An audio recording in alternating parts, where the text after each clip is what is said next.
Bonjour à tous, bienvenue sur Psychobrio, la chaîne où je parle des relations entre personnes au niveau psychologique. Avant de commencer, si vous ne l'avez pas déjà fait, n'oubliez pas d'appuyer sur le bouton d'abonnement ci-dessous. Aussi, n'oubliez pas de cliquer sur la cloche de notification. Cela vous informera à chaque fois que je télécharge une nouvelle vidéo. Ainsi, vous ne manquerez de rien. Ici, nous allons répondre à la question « Comment le narcissique isole la victime pour l'abuser ?» Donc, comment le narcissique utilise l'isolement. Si vous avez le déplaisir de vivre avec une personne qui a un trouble de la personnalité narcissique, vous avez probablement besoin d'aide pour comprendre comment l'abus narcissique fonctionne et vous en protéger. Dans cette vidéo, nous allons parler de l'une des facettes de l'abus narcissique, c'est-à-dire l'isolement. On sait tous qu'être isolé, c'est être mis dans un état de solitude, être séparé, que ce soit volontairement ou non. Donc, à ce propos, la question se pose. Comment et pourquoi est-ce que le narcissique isole ses victimes? Pour commencer, on sait que les narcissiques ont un arsenal d'abus, mais l'isolement est l'une de leurs armes principales. Isoler les victimes ciblées permet aux narcissiques de mieux les manipuler et de les contrôler. Quand il s'agit de leurs partenaires et de leurs enfants, ils les isolent du monde extérieur, les uns des autres, et même de leur propre sens de la réalité. C'est ce qu'on appelle le gaslighting. J'ai une vidéo sur le gaslighting, je vous invite à le regarder. Je vais prendre un exemple de la manière dont parfois un narcissique peut isoler un membre de sa famille dans la relation parents et enfants. Vous savez que de temps en temps, les enfants à l'école, leurs camarades de classe les invitent à dormir chez eux. Un parent narcissique va refuser. Dans 99% des cas, le parent narcissique va refuser. Pourquoi? Parce qu'il ne veut pas que son enfant tisse des liens avec d'autres personnes. Ce parent craint, entre autres, que l'enfant révèle ce qui se passe à la maison. Vous savez, il parle, etc. La mère de la copine à la maison va dire « Alors toi, tout va bien à la maison, etc. » Et l'enfant peut en arriver un jour à parler « Ouais, ben ma mère, elle me crie tout le temps dessus, ou elle me bat, ou etc. etc. » Que l'enfant dévoile ce qui se passe. Donc, qu'est-ce que le parent narcissique va faire? Il ou elle va isoler l'enfant. Il va lui dire « Non, tu vas pas dormir chez Cathy, c'est interdit. » Donc maintenant, on va voir quelques façons dont le narc procède pour vous isoler ainsi que leurs conséquences. Donc on a vu par l'exemple que j'ai donné de l'enfant à qui il est interdit de dormir chez les amis. On a vu avec cet exemple que l'abus narcissique vous isole du monde extérieur. Mais attention, ne vous détrompez pas. Ne vous trompez pas, c'est pas parce qu'un parent interdit à son enfant de dormir chez un camarade de classe que ce parent est automatiquement narcissique. Il peut y avoir d'autres raisons. Par exemple, des raisons de sécurité, par exemple. Parfois, ça arrive. Mais ici, je parle du cas des narcs et j'explique comment le narcissisme fonctionne.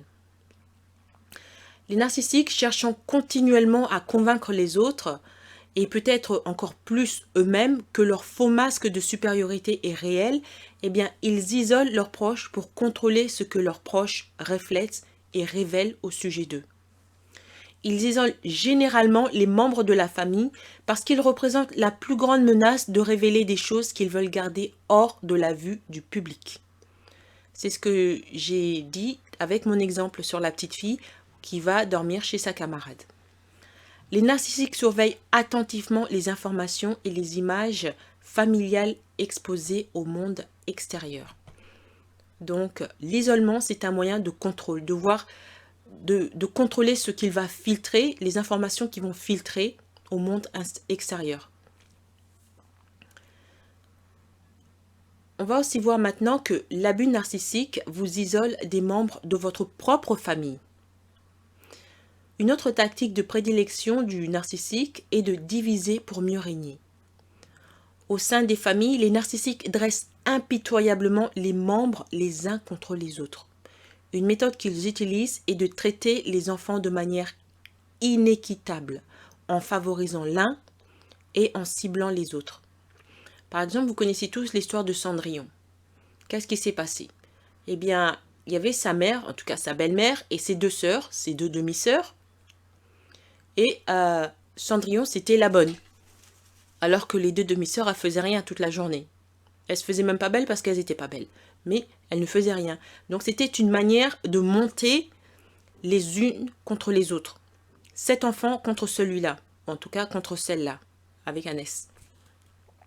C'est comme ça que le narcissique divise pour mieux régner. Maintenant, essayez de transporter cette imagerie dans la vie réelle, dans une vraie famille. Comment est-ce que cela peut se faire?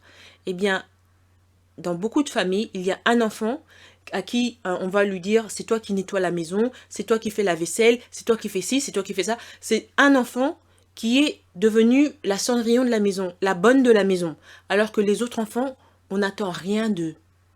Par exemple, regardez, après que tout le monde ait mangé, c'est toi, l'enfant numéro 1, qui va débarrasser la table, etc. Les autres enfants vont jouer aux jeux vidéo. C'est toi qui vas nettoyer le couloir, c'est toi qui vas faire ça, c'est toi la bonne. C'est un enfant qui assume toutes les charges du ménage à la maison, alors que les autres, on leur dit même pas, essaye d'aider ta sœur ou ton frère, essaye d'aider, généralement c'est une fille, essaye d'aider, ou dans une famille normale, si vous voulez, si les parents veulent enseigner à leurs enfants les charges ménagères, ils ont souvent ce qu'on appelle un calendrier. Donc lundi, c'est Eddie qui va faire la vaisselle, mardi, ça va être Jonathan, mercredi, ça va être Liliane, etc. Enfin, c'est non, franchement. Mais vous voyez le tableau, vous voyez ce que je veux dire. Donc, il y a un partage équilibre dans une famille normale. Mais chez les narcs, il n'y a pas d'équilibre. Que ce soit le ménage ou autre chose. Hein. Ça peut être une voiture qu'on conduit. Les enfants savent tous conduire. Et bien, on va dire, c'est seulement celui-là qui va conduire. Les autres, vous vous débrouillez. Même si les enfants ne savent pas conduire, par exemple, on va payer les cours de conduite à un enfant. Et les autres, ils se débrouillent. Vous savez, c'est toujours un qui va avoir soit des privilèges et les autres n'en ont pas. Un ou un groupe d'enfants qui vont avoir des privilèges et il y en a d'autres qui n'en ont pas, ou un seul enfant qui n'aura pas ce privilège. Ou alors un enfant qui va avoir un fardeau et les autres non. Donc il y a un partage inéquilibré des privilèges et des fardeaux. C'est comme ça que le narc divise sa famille. Enfin, c'est pas exclusivement comme ça, mais c'est l'une des tactiques. En frustrant les enfants. Il y aura toujours un enfant qui sera frustré et un autre qui va se croire peut-être qu'il a échappé belle, ou voire même pire, qui va se croire supérieur à son frère ou à sa sœur. Parce qu'il n'a pas le fardeau que l'autre a et il ne reçoit pas les accablements, les insultes, etc. que l'autre a. Au contraire, bien souvent, on va le féliciter pour des petits trucs stupides, genre « Oh, tu t'es réveillé tôt ce matin ». Vous devez vous réveiller tôt pour aller à l'école. Vous voyez ce que je veux dire? Pour des trucs qu'il doit faire normalement, naturellement, on va le féliciter. Il y a un truc qui va pas bien dans la tête des narcissiques. Et le pire, c'est quand ce sont des parents. Ils font du mal incommensurable à leurs enfants. J'en ai parlé dans une vidéo précédente que même l'enfant soi-disant roi n'est pas si épargné. Vous voyez l'une de mes vidéos précédentes que j'ai faites cette semaine. Donc, ce genre de comportement peut aussi être transposé à différents niveaux de la société et pas juste la famille. Ça peut aussi être transposé au niveau, par exemple, professionnel. Imaginez, vous avez un patron qui est un narc, comment est-ce qu'il va diviser les employés? Il va donner à tel employé les tâches faciles et à tel employé les tâches les plus difficiles, mais féliciter l'employé qui a des tâches faciles. Et celui qui a eu les tâches difficiles, il va lui faire des remontrances. Oh, t'as pas assez bien fait le calcul, t'as pas bien géré le système, etc., etc. Alors que c'était déjà très très difficile à faire. Un patron normal va dire « Oh, tu as bien fait ce point ici, mais si, oh, je vois il y a un petit défaut dans ce point-là, tu aurais pu l'améliorer, je vais te montrer comment on l'améliore, voilà, on l'améliore comme ça. Mais le point que tu as fait là était très bien. » Tu vois, il y a un équilibre. Chez quelqu'un qui a une autorité qui est normale, il y a un équilibre. Vous ne faites pas que des remontrances. Vous devez aussi voir le bon côté des choses. Dans une famille normale, ça va être « Oh, tu as fait la vaisselle. Oh, mais le verre ici, il n'a pas été très bien nettoyé. Je vais te montrer comment on nettoie ce verre. » Mais c'est bien, tu as fait la vaisselle. Vous voyez ce que je veux dire? Ok. Donc, les narcissiques créent également une atmosphère compétitive et menaçante qui maintient les familles, les membres de la famille en lice pour obtenir l'approbation et ou un sursis contre l'attaque. C'est-à-dire que ils créent une atmosphère de peur dans les familles. Ici, je parle des familles, mais bien sûr, cette idée peut être transposée, comme je l'ai déjà dit, à tous les niveaux de la société, que ce soit professionnel, à l'école, ou etc., etc. Donc, ils vont créer une atmosphère de peur où les gens ont peur des réactions du narc. Donc, ils vont faire tout ce que le narc leur demande de faire. L'attaque peut prendre de nombreuses formes, y compris la rage, le ridicule et le blâme. Les narcissiques peuvent également isoler leur partenaire avec des menaces, des interrogatoires, des rabaissements et des explosions de colère. Le partenaire peut permettre des tactiques d'isolement du narcissisme en soutenant les divisions au sein de la famille. C'est-à-dire que, ici encore, au sein de la famille, imaginez, vous avez une mère qui est narcissique. Vous dites probablement, le père, normalement, il doit protéger ses enfants. Mais parfois, il y a des pères qui n'ont pas de... Vous savez, ça commence par un C. Ils n'en ont pas. Et ils tremblent devant la femme. Donc, au lieu de stopper la mère, c'est-à-dire tu fais pas ça à mes enfants, eh bien, ce sont des lâches. Ils permettent à la mère de faire ce qu'elle veut. Voire pire, ils la soutiennent dans ce qu'elle fait. Bon, je dis la mère, hein, parce que pour moi, c'est plus facile à donner comme exemple, mais ça peut aussi être le père. Parfois, ça peut être le contraire. Le père, c'est le narc et la mère, c'est la partenaire qui soutient le narc. Ça aussi, c'est fortement possible. Une autre chose que l'abus narcissique fait est qu'il vous isole de vous-même. Comment? Eh bien, le narc est un peu comme un marionnettiste. Il pousse régulièrement les gens à remettre en question leur jugement et leur santé mentale. C'est ce qui fait que l'on se retrouve dans des situations où les membres de la famille nient la réalité. Par exemple, encore une fois, dans l'histoire de la famille, imaginez qu'il y avait un enfant qui était tout le temps rabaissé, persécuté, on va dire, par ses propres parents. Maintenant, ils sont tous grands, les enfants sont tous grands.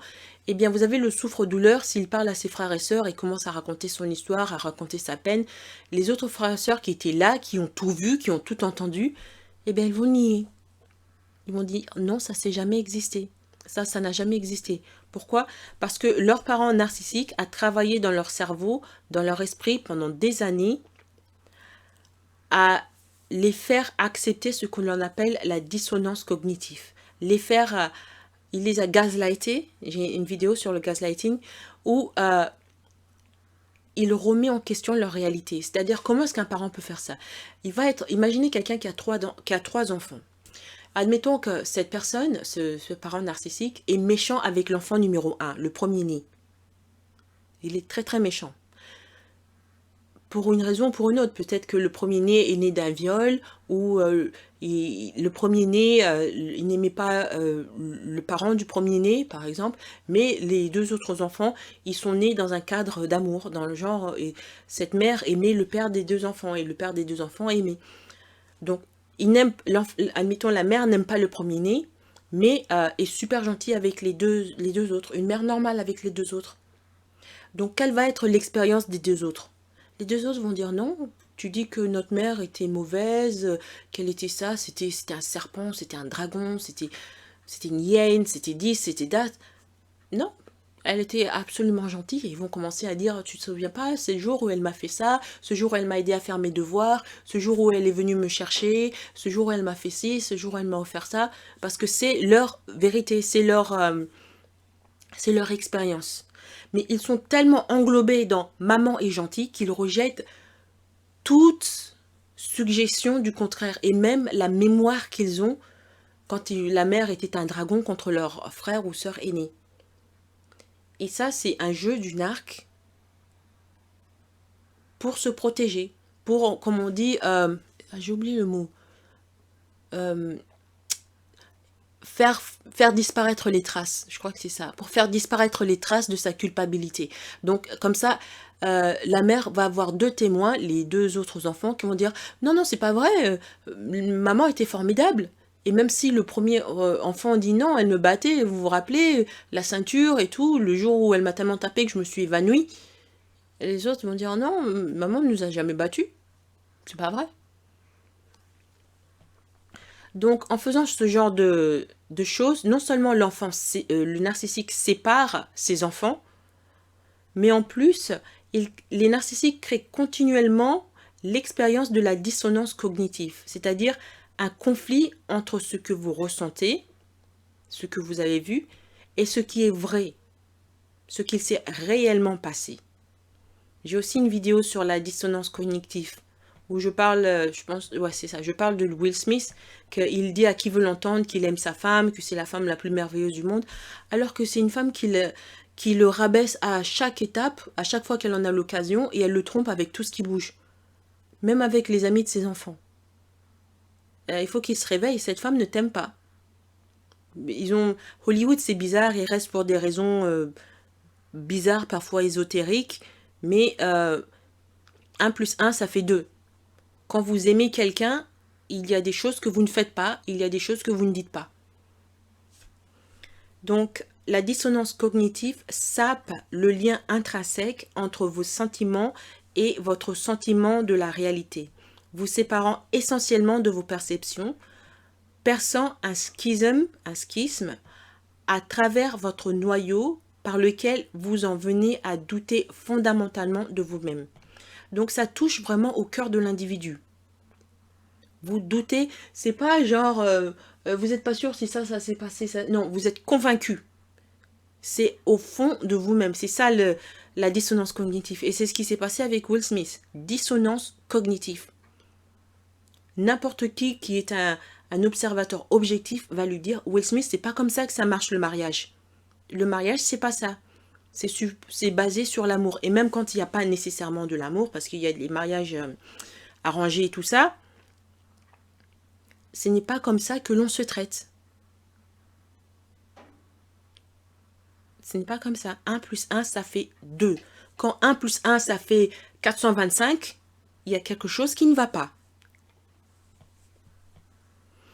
Donc, malheureusement, trop souvent, l'abus narcissique n'est pas compris. Il y a des gens qui, s'ils ne l'ont pas vécu, ils ne peuvent pas comprendre, voire même, ils ne veulent pas comprendre. Donc, vous êtes là, vous avez souffert avec votre partenaire qui vous a abusé, qui vous a fait ci, qui vous a fait ça, et vous essayez de demander de l'aide. Mais si vous demandez peut-être à des amis, à des parents, etc., eux, ils vont pas nécessairement comprendre de quoi vous parlez parce que la réalité que eux, ils voient est différente de ce que vous dites. Eux, ils voient que votre petit ami, etc., votre partenaire, c'est quelqu'un de formidable. Rappelez-vous ce que j'ai dit avec ces enfants, les 3 enfants, le premier est persécuté par le parent et les 2 autres, ils sont choyés, noyés, ils sont choyés d'amour, etc. Donc les gens se réfèrent à leur expérience, à ce qu'ils savent. Si leur expérience est différente de la vôtre, c'est difficile pour eux de vous croire. Par exemple, vous allez parler de votre mère, c'était une monstresse. Les gens ils vont penser à leur mère et aussi à ce que la société nous dit de ce qu'est une maman. Partout où vous regardez les films, etc., c'est très très rare de voir une mère méchante envers ses enfants. Je veux dire, sincèrement méchante avec ses enfants.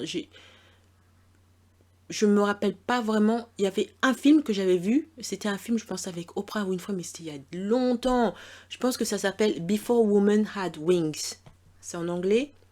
Before Women Had Wings, c'était la première fois de ma vie que je voyais un film où une mère était méchante avec ses enfants. Et encore avec ça, la manière dont le film était filmé, ils essaient encore une fois d'excuser la mère, de présenter comme si c'était quelqu'un qui avait des problèmes mentaux. Donc d'une certaine manière, c'était pas vraiment de sa faute. Donc la société, on vit dans une société où la mère est protégée. Donc quand une mère est une narcissique, elle utilise ça, ce genre de protection, pour s'en sortir. Donc c'est pour ça que si vous êtes victime de narcissique, c'est très difficile de convaincre les autres. Parce que les autres sont déjà programmés pour eux aussi protéger la mère par la société.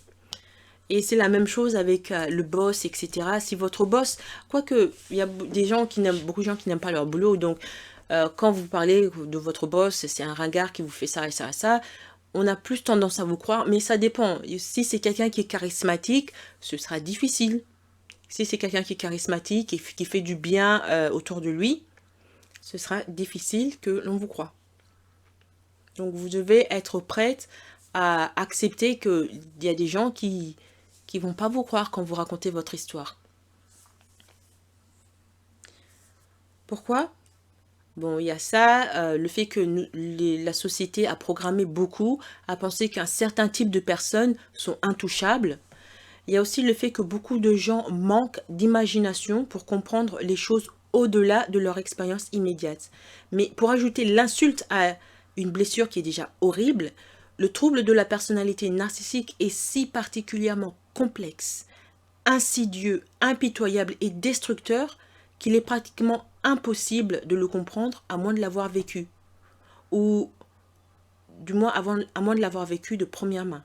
Si vous n'avez pas été victime d'un narcissique et qu'une personne vient se plaindre à vous que tel ou tel lui a fait du mal de cette manière, mais d'une manière narcissique, vous aurez du mal à comprendre.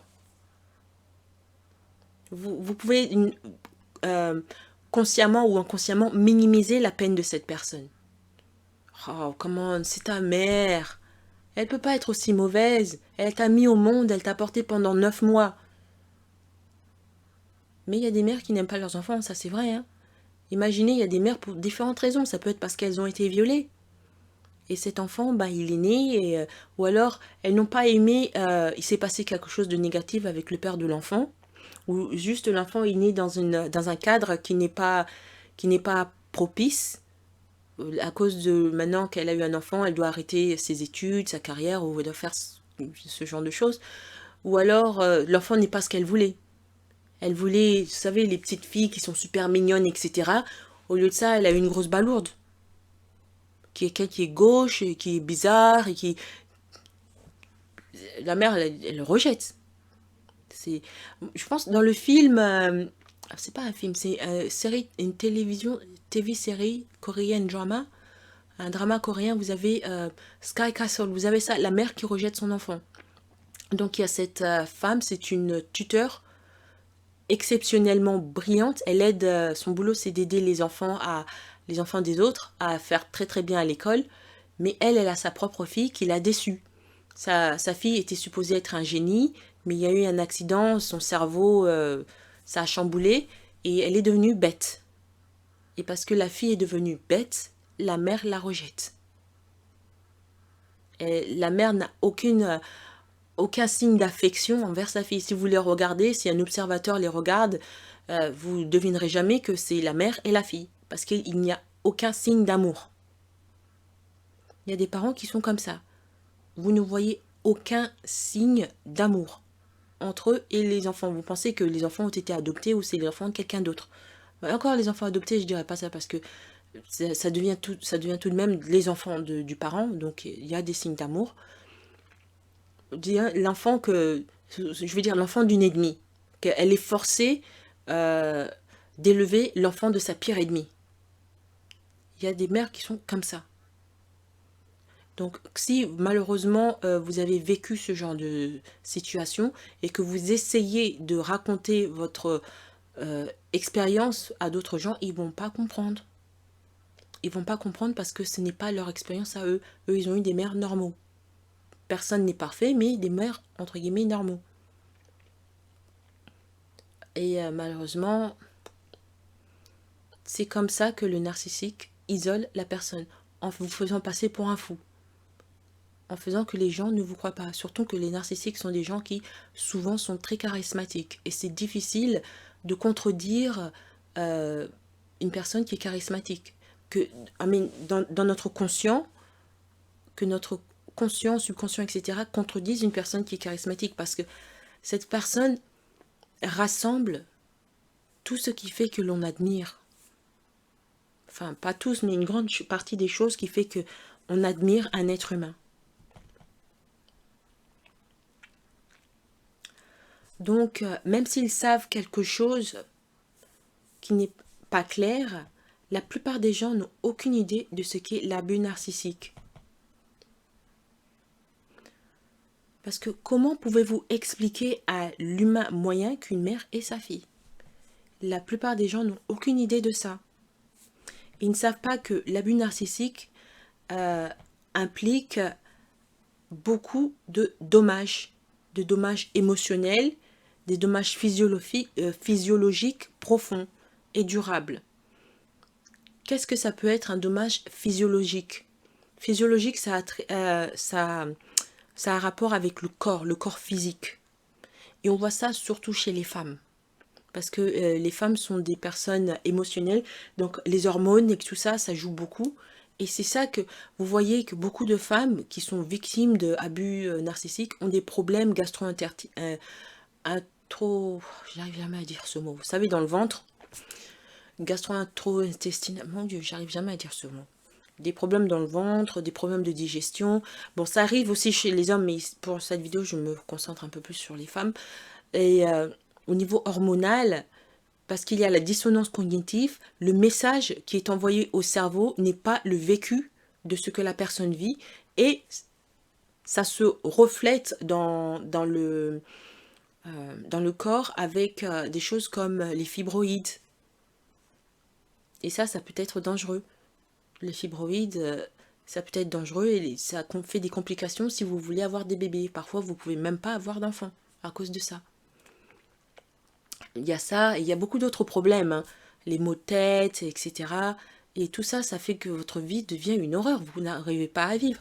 Quand vous avez des fibroïdes, mais vraiment des trucs sérieux, vous ne pouvez pas vous lever du lit. La peine est telle que c'est au niveau inquisition espagnole. Vous devez prendre des médicaments tout le temps. Et les médicaments normaux, souvent, ça ne marche pas. Vous devez aller voir des spécialistes qui vont vous donner les médicaments que vous ne pouvez pas acheter en pharmacie. En tout cas, c'est des médicaments, vous savez, qu'il faut que ce soit prescrit par le pharmacien, par le docteur. Vous ne pouvez pas juste débarquer et payer comme vous achetez du paracétamol. C'est pas ça. Des trucs vraiment spéciaux. Et tout ça à cause de ces narcs. Ça chamboule votre vie. Si vous étiez une femme qui avait une carrière, vous êtes avocat, journaliste, etc., vous ne pouvez pas travailler dans cet état. Quand vous ne pouvez pas sortir du lit à cause de la peine. Lorsque c'est les gynécologues, ce qu'ils font souvent, dans ce cas-là, ils donnent des traitements hormonaux pour calmer la douleur. Et bien sûr, souvent, il faut aussi une opération. Ça peut être retirer tout votre utérus. Après ça, vous ne pouvez plus avoir d'enfant. Tout ça parce que vous avez été chamboulé par ces personnes. Vous voyez à quel point ça peut aller loin. Et ça, c'est pour les pays occidentaux. Si vous ne vivez pas dans un pays occidental où vous avez accès aux soins médicaux, vous pouvez en mourir parce que vous n'avez pas accès aux soins médicaux. La douleur peut faire que votre cœur s'arrête. La douleur est telle qu'il peut faire que votre cœur s'arrête. Donc c'est ça que je dis. Parfois on me dit, oh, tu appelles les narcissiques des sorcières et tout ça. La mère narque des sorcières. Ce sont des sorcières. Parce que le but d'une sorcière, c'est de tuer quelqu'un. De faire un sacrifice. Et c'est ce qu'ils font. Dans le monde occidental, ça rate parce que la médecine est accessible pratiquement à tout le monde. Mais si vous n'êtes pas dans le monde occidental, où c'est un peu plus un challenge d'avoir ce niveau médical, parce que c'est un très haut niveau médical. Une opération où on vous retire l'utérus, c'est pas une promenade dans le parc. Dans ce genre de pays, les gens meurent. Et le pire, c'est qu'elle ne sait même pas pourquoi est-ce qu'elle est morte. Voilà. Donc, même les survivants du narc, eh bien, ils ont du mal à comprendre ce qu'ils ont vécu. C'est comme s'ils avaient été dans la 4e dimension. Vous vous rappelez de la 4e dimension, le film en noir et blanc? Je sais pas, il me semble qu'il y a une nouvelle version, mais moi je me rappelle back in the days, les films en noir et blanc, je regardais ça de temps en temps. Il y avait une épisode de la quatrième dimension où c'était un homme qui était fou amoureux d'une femme. Une jolie jeune femme dans le genre Marilyn Monroe, mais brune. Il y avait c'était très intéressant. Donc, ce que cet homme fait, c'est, je ne me rappelle plus exactement ce qui se passe, mais il se retrouve en possession d'une sorte de potion où la première personne qui va boire cette potion et qui va le regarder va tomber fou amoureux de lui. Et donc cet homme était fou amoureux de cette femme, mais cette femme, c'était une femme confidente, carriériste ou un truc comme ça, et elle n'était pas intéressée à cet homme du tout. Et cet homme s'est arrangé pour que cette femme boit cette potion, et la première personne que cette femme a regardée, c'était lui. Cette femme, tout de suite, elle est tombée folle amoureuse de cet homme. Mais elle est tombée tellement amoureuse de cet homme qu'elle ne le lâchait plus. Elle était tout le temps avec lui. Au début, le gars, il était content parce que c'était la femme qu'il voulait. Mais après, il en a eu marre parce que la femme, elle se prenait pour son ombre. Partout où il allait, elle le suivait. Elle ne le lâchait plus, elle lui parlait tout le temps. Il avait plus son espace personnel. C'est ça la quatrième dimension. C'est quelque chose que les gens ne peuvent pas comprendre. Parce que les gens disaient à cet homme, pourquoi est-ce que tu te comportes comme ça avec cette femme? Elle est amoureuse de toi et tu l'as toujours voulu. Et regarde comment elle est belle, tu es bénie, c'est magnifique. Et les gens ne comprenaient pas que le gars, il en avait marre. Il ne pouvait plus la saquer. Elle prenait trop son espace personnel. Donc, dans la quatrième dimension, pourquoi je raconte cet épisode, c'est parce que les gars, les amis de cet homme ne comprenaient pas la réalité de la vie de cet homme. Et c'est la même chose qui se passe quand vous vivez avec un narcissique ou quand vous avez affaire à un narcissique, que ce soit au travail ou autre. Vos amis ne vont pas comprendre la réalité de votre vie. Ils vont dire, mais regarde, tu as un super boulot, tu travailles comme assistant du PDG de Coca-Cola. C'est un super boulot. Enfin, je dis Coca-Cola, ça peut être une compagnie. Hein. Les gens vont dire, mais c'est un super boulot et tout le monde voudrait avoir ce boulot. Regarde, tu peux t'offrir tout ce que tu veux, tu es presque millionnaire et machin, nana. Mais ils ne comprennent pas que l'autre personne, qui est votre supérieur, est en train de nuire à votre santé mentale, de miner votre joie de vivre, votre valeur en tant qu'humain. Et c'est la même chose, les gens disent « Oh, mais comment est-ce que tu peux parler de ça? C'est ta mère, elle t'a mis au monde, etc. etc. » Ils ne comprennent pas votre peine. Donc, tragiquement, c'est ce qui fait que lorsque les survivants demandent de l'aide, leurs amis, parents, pasteurs, eh bien, ils ne peuvent pas reconnaître les abus et rejeter leur expérience, et ils rejettent leur expérience, ce qui les isole encore plus davantage. Donc cette vidéo est un peu plus longue que je l'avais prévu, alors je vais conclure. Pour conclure, je dirais que les survivants d'abus narcissiques essaient souvent de survivre seuls. Mais heureusement, de nos jours, il existe de nombreuses ressources sur le narcissisme et ses traumatismes. Il y a des livres, il y a des blogs, il y a des forums en ligne, et il y a aussi des vidéos sur YouTube comme cette vidéo. C'est pour ça que je vous encourage à vous abonner sur Psychobrio. Et j'ai aussi créé une deuxième chaîne, Psychobrio Plus. J'en parlerai un peu plus tard à la fin de la vidéo. Donc, il y a tout un tas de ressources sur Internet et autres qui sont créées par les survivants eux-mêmes ou pour les survivants. Et ça, c'est disponible si vous avez besoin d'en savoir plus sur les narcs ou pour communiquer avec des survivants du narcissisme. Néanmoins, toutes ces ressources, il faut voir qu'ils ne remplacent pas le soutien professionnel. Si vous avez un entourage de confiance, éduquez-les sur ce que vous avez vécu, trouvez un thérapeute formé au rétablissement des abus narcissiques. Surtout, ne laissez pas le narcissique continuer à vous isoler même après qu'il ou elle soit sorti de votre vie. Voilà. Donc comme je disais, je vous invite à vous abonner à ma deuxième chaîne, Psychobrio Plus. C'est une autre chaîne où je parle bien sûr de psychologie, mais je parle aussi d'autres sujets intéressants qui sont plus ou moins liés à la psychologie. Par exemple, je parlerai aussi de l'histoire, J'essaierai de voir l'aspect psychologique de certains personnages historiques, certains qui sont connus, par exemple Louis XVI. Moi je pense que Louis XVI était autistique et je vais vous dire pourquoi. Et c'est ça qui a fait que sa façon de ne pas comprendre, parce que les autistes, souvent, ils ne comprennent pas les autres, ils ne se mettent pas à la place des autres. C'est pas qu'ils ne veulent pas, c'est la manière dont leur cerveau, la configuration de leur cerveau est, eh bien, ils n'y arrivent pas. Donc, il n'a pas compris la peine de son peuple, et ça a mené à la Révolution française. Donc, je vous expliquerai ça. En tout cas, ça, c'est ma théorie. Je vous expliquerai peut-être aussi, ça c'est pour des gens qui sont super connus. Il y a aussi d'autres gens qui sont moins connus. Par exemple, la vraie histoire de La Belle et la Bête. Il y avait vraiment un homme que les gens pensaient qu'il était monstrueux, en tout cas qu'il était horrible à regarder, et on l'a forcé à épouser une femme qui n'était pas si mauvaise, elle n'était pas ugly, elle n'était pas laide. Et ça, pour beaucoup, pensent que cette histoire a inspiré l'histoire de La Belle et la Bête, et on verra le côté psychologique de cette histoire. Je parlerai d'autres sujets aussi, donc il y aurait plusieurs catégories. Donc il y aura psychologie, histoire, je vais essayer de faire économie, ça je promets pas. Santé en général, ça sera super. Il y aura story time, où je raconterai des faits divers liés plus ou moins à la psychologie.